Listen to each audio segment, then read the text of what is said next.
설날은 음력 1월 1일로 한 해의 첫째 날을 뜻합니다. 설의 어원을 살펴보면 동국 여지승남에 나와 있듯이 몸을 삼간다라는 뜻이 담겨 있습니다. 또한 본래 처음을 뜻하고 으뜸을 뜻하는 말에서 비롯된 것으로 전해지기도 합니다. 예전에는 설날 이른 아침에 복조리도 걸었답니다. 복조리는 설날 이른 아침에 벽에 걸어놓는 조리를 말하는데 조리를 잃어 그 해의 복을 취한다고 하여 복 들어오는 조리라는 뜻에서 복조리라고 불렀습니다. 설날에 장만한 복조리를 1년 내내 쓰게 되지만 방 한쪽 구석이나 대청 한 귀퉁이에 그대로 걸어두기도 합니다. 복조리를 걸어둘 때에는 그 안에 동전을 넣어두기도 하는데 그것은 재물이 모인다고 믿는 데서 기인한 것이지요. 이날은 설빔으로 몸단장을 하고 나서 조상들께 차례를 올리고 아침 일찍 성묘를 다녀와 집안 어른들과 마을 어른들께 세배를 하고 덕담을 듣는 날입니다. 오늘은 설날의 의미를 배워보고 세배, 덕담, 차례 지내기 등 우리 고유 설날 명절의 의미를 알아보고자 합니다. 자녀, 손주, 이웃에게 설날의 의미를 알려주세요. 설날 아침에는 일찍 일어나서 세수를 하고 새로 지은 옷을 입는데 이 옷을 설빔 또는 설비음이라고 합니다. 설빔으로 어린이들은 색동저고리를 입는데 이것을 까치저고리라고 합니다. 옛날에 어른은 두루마기 도포를 비롯하여 버선, 데님, 행정까지 입었으며 바지저고리에는 새솜을 넣어 엄동설 안에도 추위를 모르게 했습니다. 아이들은 아이들대로 한 벌을 마련하여 색동 옷으로 곱게 단장합니다. 이렇게 온 집안 식구가 설빔으로 갈아입은 다음에 차례에 들어갔습니다. 세배는 본래 하늘의 신에게 무사고를 기원하며 절을 하던 것에서 출발합니다. 하늘을 향해 절을 올리며 존경심을 표출하던 것이 우설은에 대한 존경심을 나타내는 풍속으로 변한 것이 세배입니다. 세배는 섣달 금음 정초에 친족과 우설은을 찾아가서 문안하는 뜻을 올리는 의례적인 인사로서 새해를 맞이하여 정월 초하루를 시작으로 정초에 하는 세배를 새세배라고 하고 섣달 금음날 한 해가 저물어 감을 아쉬워하며 올리며 세배는 묵은 세배라고 합니다. 세배는 새해를 맞아 정초에 우설은께 드리는 의례적인 문안 인사이자 새해를 맞아 심신을 바로하고 새 출발을 다짐한다는 뜻이 담겨 있습니다. 오늘은 청룡의 해, 우리 고유명절인 설날을 앞두고 세배와 덕담의 의미, 차례 지내기 등에 대한 지혜를 말씀드리겠습니다. 세배란 정초에 웃 어른께 하는 절을 말하지요. 설날의 세배는 새해를 맞이하여 심신을 일신하고 새 출발을 다짐하는 뜻을 담고 있어 세수를 하고 새 옷을 갈아입고 나서 인사를 올립니다. 따라서 말끔히 몸을 씻고 새 옷으로 갈아입고 나서 경건한 마음으로 세배를 올리는 것입니다. 세배 풍습은 우리 민족이 윗사람을 존경하고 예의를 귀중히 여긴 데서 생겨난 풍습입니다. 집안의 어른이신 할아버지, 할머니, 부모, 친척 등에게 차례대로 절을 하고 새해 첫 인사를 드리는 것입니다. 설날 세배는 집안의 어른들에게 먼저 하고 성묘를 한 뒤 일가 친척들에게 세배를 다닙니다. 세배를 받는 집에서는 어른들에게는 술과 음식을 대접하고 아이들에게는 과일과 세뱃돈을 주며 정담을 나누고 덕담을 하였습니다. 세배에는 이 두 가지 의미가 공존하기 때문에 아랫사람은 우설은께 존경을 담아 건강하세요 등의 축원을 올리고 웃어른은 아랫사람에게 새 출발과 다짐을 격려하는 덕담을 화답하는 것입니다. 세배를 하면서 어른들은 소원 성취나 건강을 비는 뜻에서 덕담을 해주며 음식을 대접하기도 합니다. 어린이에게는 복돈을 주기도 합니다. 덕담은 새해에 복을 기원해 줌으로써 한 해 동안 아무 탈 없이 소망하는 모든 일이 이루어질 것이라고 예상하고 축하해주는 의미를 갖고 있습니다. 새해 사랑하는 자녀들과 손주, 손녀들에게 건강과 행운을 빌어주는 덕담을 준비하고 계신가요? 덕담은 대개 윗사람이 아랫사람에게 행운을 비는 표현을 뜻합니다. 누군가 행복하게 일이 잘 풀리기를 바라는 마음을 담아 전하는 말이지요. 요즘은 남녀노소 위아래 구분 없이 정성 어린 표현을 한답니다. 2024년 올해는 갑진년 청룡의 해인 만큼 용이 들어간 덕담이면 더욱 좋겠습니다. 용은 동양의 신화 속에서 강력하고 비상하며 힘이 넘치는 상징으로 손꼽히지요. 용은 고난과 역경을 이겨내고 앞날을 개척하는 용기를 불러일으키며 모두가 함께 향하는 밝은 미래의 상징이랍니다. 다음은 청룡의 해인 만큼 용이 들어간 덕담 몇 가지입니다. 새해에는 용처럼 비상하시고 어떠한 상황에서도 자신의 힘과 믿음을 잃지 않고 앞으로 나아가세요. 마치 용이 구름을 뚫고 날아오르듯 어떤 어려움도 뚫고 나아갈 강력한 힘을 지닌 것처럼 풍요로운 삶과 행복한 순간들이 눈앞에 펼쳐지길 기원합니다. 새해에 언제나 강하고 용감한 용처럼 행복하고 의미 있는 한 해를 만들어 보세요. 용은 지혜로운 동물입니다. 새해에는 용처럼 지혜롭게 어떤 어려움이 찾아와도 난관을 극복하며 앞으로 나아가시기 바래요. 용은 어떠한 환경에서도 힘차게 적응하는 동물입니다. 용처럼 어떠한 환경에서도 꿋꿋하게 빛을 발할 수 있도록 새로운 도전을 해보세요. 용은 끈기와 근성이 있는 동물입니다. 올 한 해 어떠한 어려움이 찾아와도 용의 꿋꿋함과 근성으로 이겨내시길 기원합니다. 올해 청룡의 기운을 받아 용처럼 용맹하게 보내세요. 용의 꿈을 꾸고 용처럼 힘차고 용맹하게 한 해를 보내세요. 용처럼 씩씩하고 당당하게 모든 어려움을 이겨내세요. 용처럼 비상하시고 성공적인 한 해를 보내세요. 2024년 청룡의 해, 용처럼 힘차게 날아오르세요. 용의 기운으로 모든 일이 술술 풀리길 기원합니다. 용처럼 날아오르시고 희망한 한 해를 만드세요. 용의 발톱처럼 힘차고 굳건하게 목표를 향해 나아가세요. 용의 꼬리처럼 순발력 있게 대처하고 기회를 잡는 한 해가 되세요. 용의 숨결처럼 부드럽고 따뜻한 사랑으로 온정을 베푸세요. 용의 울음소리처럼 당당하고 힘찬 한 해를 보내세요. 갑진년 청룡의 해 용처럼 건강하고 무탈하시고 하시는 모든 일이 번영하시길 바랍니다. 새해에는 모든 일들이 긍정적으로 용띠의 지혜를 닮아 지혜로운 일들만 가득하세요. 용의 기상과 열정으로 힘차게 날아오르세요.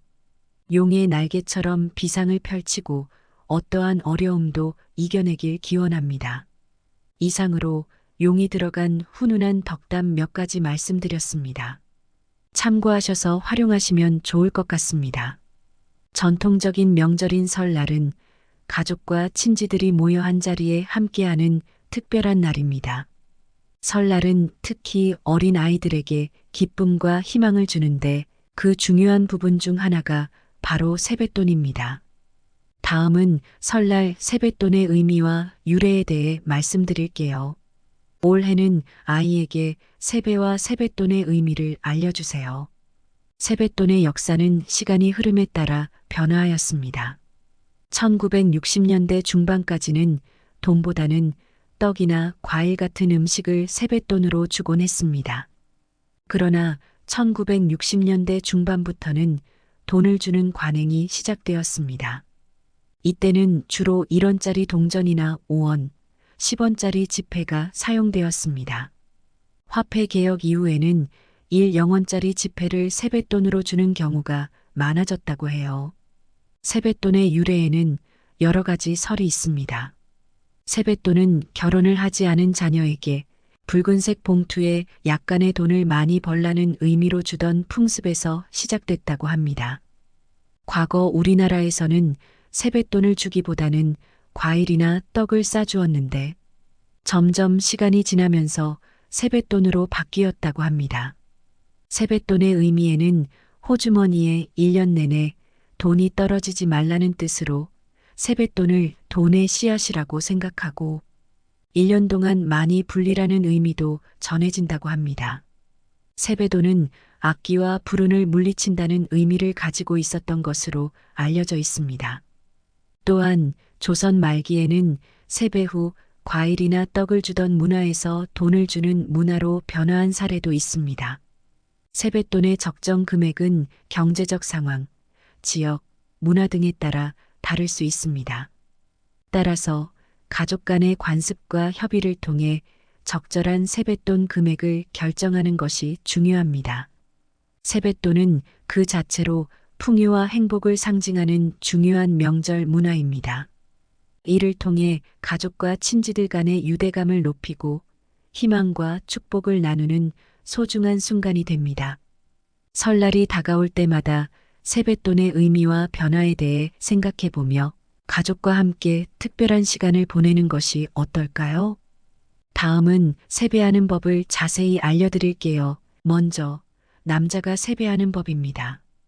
공수하고 남자는 왼손이 위로 가게 포개 잡고 어른을 향해 서주세요. 공수한 손을 눈 높이까지 올렸다고 내리면서 허리를 굽혀 공수한 손을 바닥에 짚어주세요.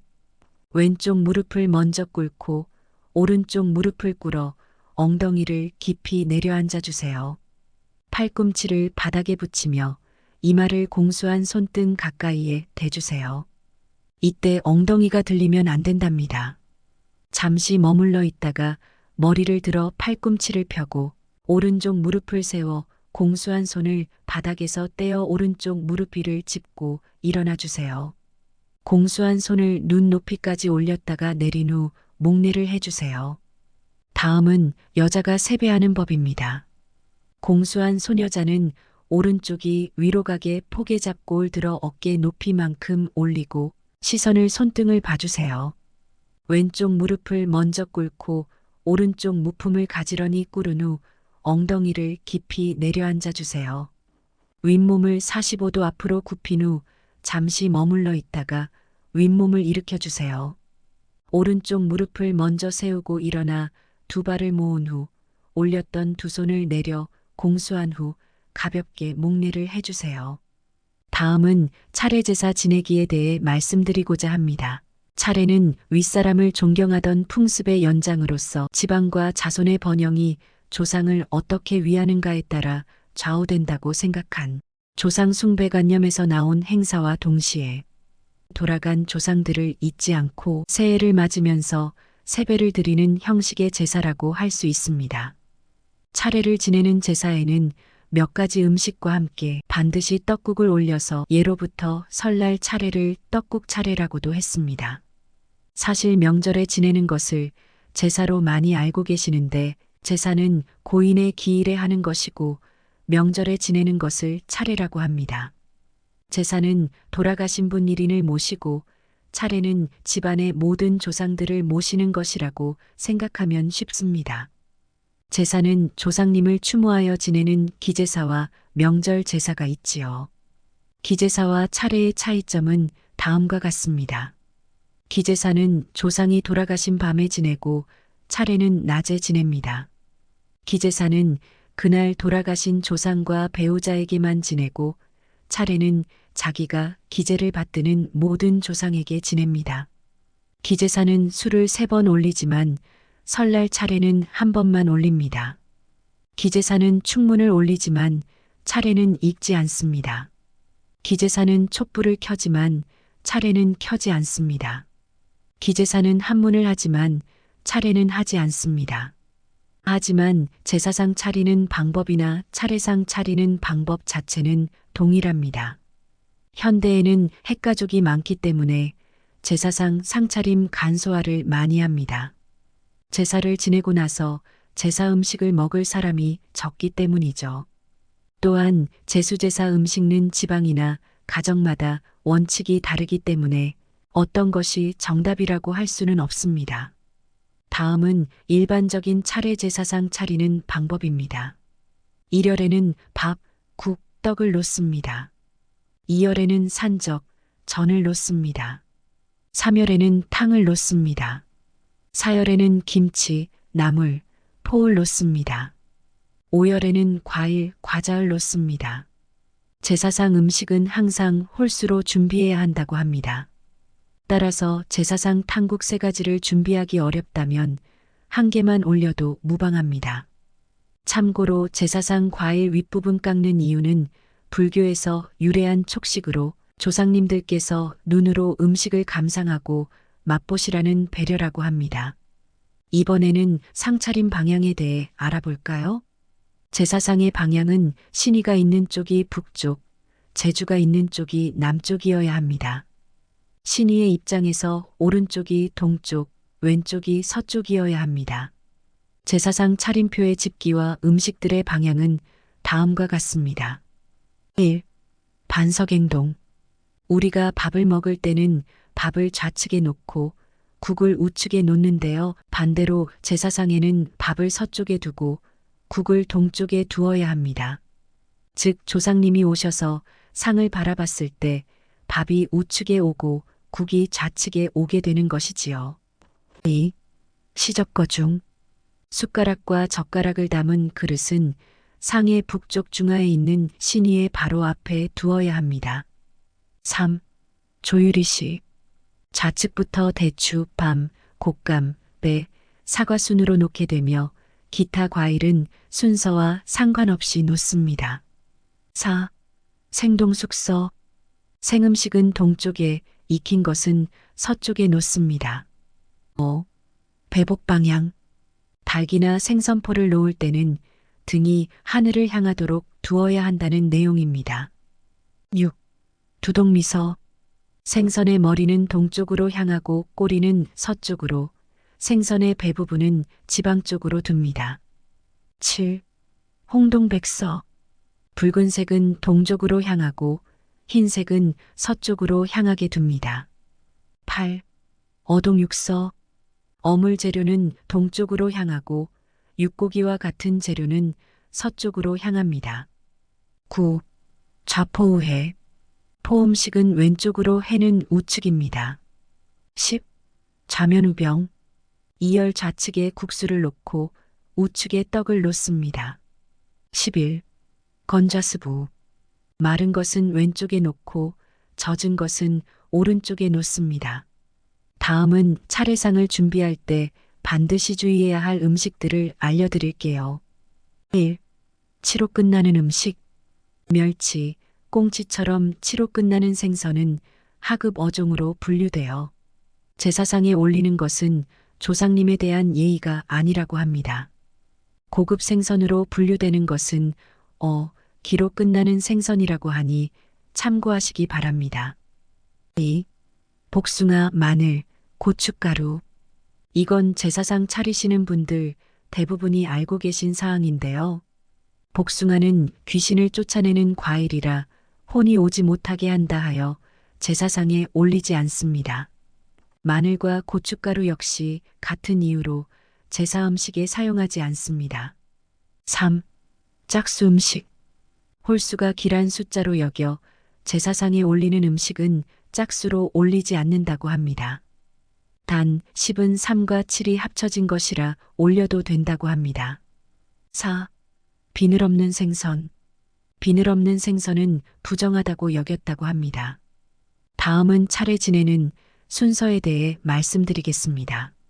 차례는 강신, 참신, 헌작, 삽시정저, 시립, 사신, 철상, 음복순으로 진행합니다. 참고로 신주를 모시는 가정이나 묘지에서는 참신을 먼저 하고 강신합니다. 1. 강신. 모든 참석자가 제사상 앞에 나란히 서면 제주는 향을 피우고 집사가 잔에 술을 부어준다. 제주는 술을 모삭그릇에 3번에 걸쳐 나눠 비운다. 이때 왼손으로는 잔 받침대를, 오른손으로는 잔을 잡는다. 이후 제주가 2번 절한다. 2. 참신. 모두가 절을 2번 한다.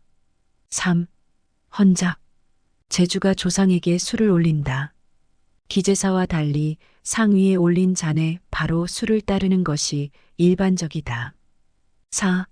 삽시정저. 숟가락은 밥떡국에 꽂거나 넣는다. 이때 숟가락 바닥 안쪽이 동쪽으로 가게 한다. 젓가락은 자루가 서쪽으로 가도록 가지런히 정돈의 시접 위에 걸친다. 지방에 따라선 시접 위가 아니라 어적 또는 육적 위에 가지런히 옮기기도 한다. 5. 시립. 모든 사람이 잠시 공손하게 서 있는다. 묵념하기도 한다. 6. 사신.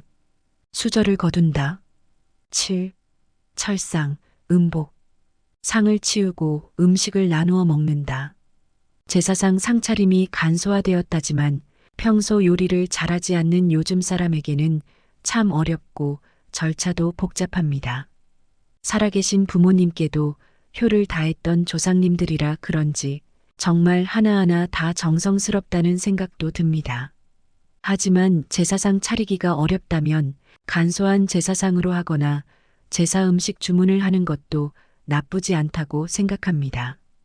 중요한 것은 돌아가신 분이나 조상님들을 떠올리며 감사하고 본받아 잘 살려는 마음이지 않을까요? 요즘엔 시대가 변한 만큼 제사상에 피자나 통닭 등 평소 즐겨 드셨던 음식을 올리는 경우도 많다고 하는데요. 전통을 따르는 것도 중요하지만 지금 우리를 있게 해준 조상님을 공경하고 감사하고 고마움의 마음가짐이 더욱 더 중요하지 않을까 생각됩니다. 마음과 정성만큼 중요한 것은 없을 테니까요. 조금이나마 도움이 되셨길 바라며 가족과 함께하는 따뜻하고 정겨운 설 명절이 되시길 바랍니다. 새해 복 많이 받으세요. 감사합니다.